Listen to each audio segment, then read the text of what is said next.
Shalom warga GKI Kasih Solo. Semoga semangat Natal dan Tahun Baru dari firman Tuhan pagi ini membuat iman kita semakin berkobar, mempertajam arah hidup kita, dan Anda menghasilkan dampak nyata dalam kehidupan. Pernahkah Anda merasa bahwa waktu terasa cepat berlalu, seakan-akan berlari dengan buru-buru?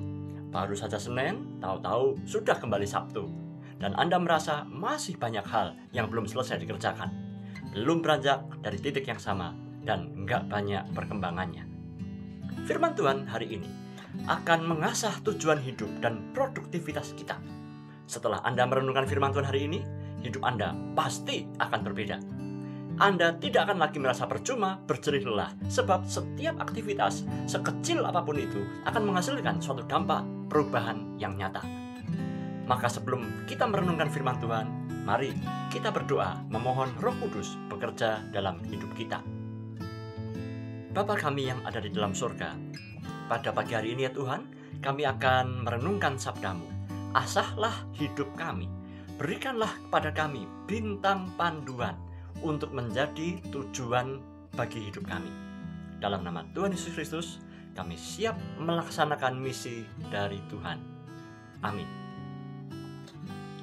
Ibu, bapak, saudara yang terkasih dalam Tuhan, firman yang luar biasa hari ini akan kita baca dari Matius pasal 2 ayat 1 hingga yang ke-10. Walaupun tidak akan saya baca dengan lengkap. Demikian bunyinya. Sesudah Yesus dilahirkan di Betlehem di tanah Yudea pada zaman Raja Herodes, datanglah orang-orang Majus dari timur ke Yerusalem.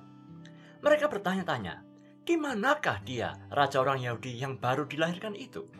Kami telah melihat bintangnya di timur, dan kami datang untuk menyembah dia.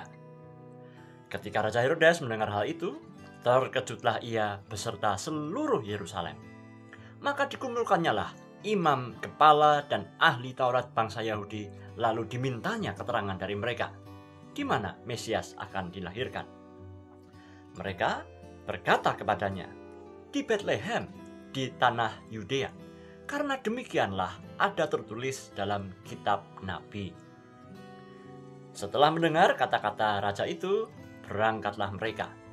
Dan lihatlah, bintang yang mereka lihat di timur itu mendahului mereka hingga tiba dan berhenti di atas tempat di mana anak itu berada. Ketika mereka melihat bintang itu, sangat bersukacitalah mereka. Saudara-saudara, Injil Matius adalah Injil yang syarat dengan misi dan tujuan. Pada pasal 1, Injil Matius telah mengawali tulisannya dengan menuliskan misi penyelamatan yang Allah telah persiapkan selama 42 generasi, sejak dari zaman Abraham hingga lahirnya Sang Kristus. Misi penyelamatan Allah ini diungkapkan malaikat kepada Yusuf pada pasal yang pertama. Sedangkan di pasal 28 di akhir Injil Matius, Tuhan Yesus sendiri memerintahkan suatu misi atau amanat agung agar para murid pergi ke seluruh penjuru dunia dan menjadikan semua bangsa muridnya. Nah, kini di pasal 2 dalam bacaan kita, pesan tentang hidup yang harus memiliki misi kembali diunggah. Allah menyatakan misinya kepada para Majus, yaitu sekelompok ilmuwan dan matematikawan, ahli perbintangan dari negeri timur, yaitu kawasan di sekitar negeri Persia, yang sekarang kita kenal dengan Irak. Misi mereka jelas, ilmu pengetahuan bukan hanya untuk menjadikan orang bertambah pandai saja, tetapi ilmu harus diabdikan untuk membawa kedamaian bagi seluruh isi dunia. Jadi, jika Anda hari ini adalah seorang wirausahawan, Anda adalah seorang karyawan, orang tua, atau bahkan pensiunan sekalipun, janganlah Anda menghabiskan kesempatan hidup ini untuk mengerjakan tugas secara ala kadarnya. Sekadar cari-cari kegiatan untuk menghabiskan waktu atau bekerja demi mendapatkan upah saja. Bekerjalah untuk suatu misi yang lebih daripada sekadar mencari upah atau untung saja. Apa itu? Ya, carilah, gumulilah. Contohnya, kalau Anda adalah orang tua atau kakek nenek pensiunan, maka jadilah orang tua yang tiap perilakunya dapat diteladani dan menjadi inspirasi yang akan selalu dikenang oleh generasi yang lebih muda. Kalau Anda adalah seorang wirausahawan, maka cobalah untuk tidak hanya sekadar selling, menjual, mencari untung saja, tetapi cerdaskanlah juga langganan Anda. Jika Anda adalah seorang karyawan, janganlah hanya bekerja kalau disuruh saja.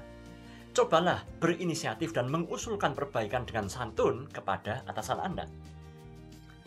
Apa yang terjadi jika hidup Anda tidak punya misi, tidak punya tujuan? Maka hidup kita akan penuh dengan kesia-siaan. Lambat laun Anda akan merasa jenuh, Anda akan merasa bosan. Hidup ini sangat tertekan karena hidup Anda akan miskin makna. Hidup Anda akan terpusat pada diri sendiri dan mudah mengecewakan, serta mengalami kekecewaan yang bertubi-tubi. Orang tanpa misi hidup, semangatnya akan mudah redup. Jika mereka gagal, orang yang tidak punya misi cenderung akan mengutuki kemalangan dan sulit untuk bangkit lagi.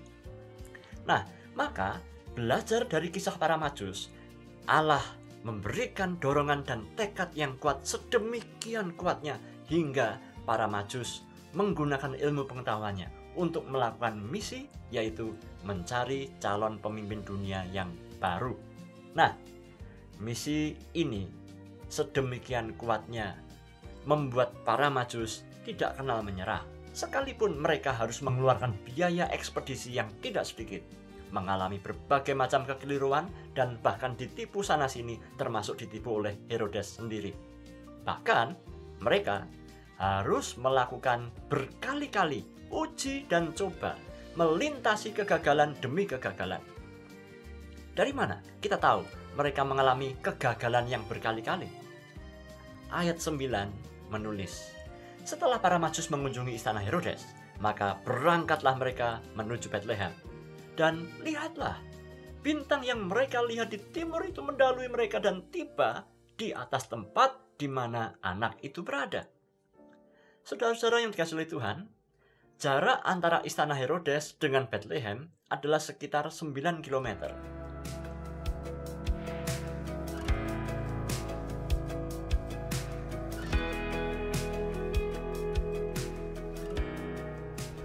That's Bethlehem. These are the mountains of the land of Judea. Herodian actually has two phases built by King Herod. A round structure on top of the mountain with 3 semicircular towers, a guard tower, a complete tower, and in the middle, the courtyard, the garden, the reception room, and the bathhouse, the royal staircase leading up into the castle.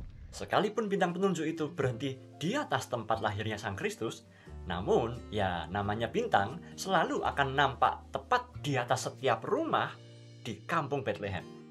Itu berarti, mau tidak mau, para Majus harus mencari satu demi satu rumah di kampung Bethlehem, rumah mana yang memiliki anak dengan usia sekitar 2 tahun. Berapa banyak rumah yang harus mereka cari? Pasti lebih dari 1. In 200 meters, turn right. Akhirnya kita menemukan jalan yang benar. Adakah kemungkinan para Majus menemukan anak yang salah? Oh, sangat mungkin.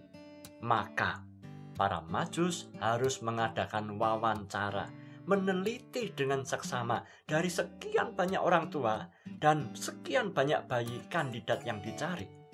Belum lagi bahaya yang menghadang mereka ketika para Majus harus melarikan diri dari kejaran Herodes yang istananya hanya berjarak sekitar 9 km dari tempat mereka menginap. Sungguh suatu usaha yang tidak mudah dan sesimpel yang ditulis dalam ayat 9. Jadi, jika hari ini Anda merasa usaha Anda berkali-kali mengalami jalan buntu, jika hari ini Anda merasa berbagai macam rutinitas Anda telah menjemukan sehingga Anda merasa hilang arah tujuan, berhentilah sejenak. Pandanglah ke atas, yaitu Tuhan, dan carilah petunjuknya. Misi apa ya Tuhan yang harus aku lakukan agar keahlian dan waktu hidupku ini tidak habis dengan sia-sia?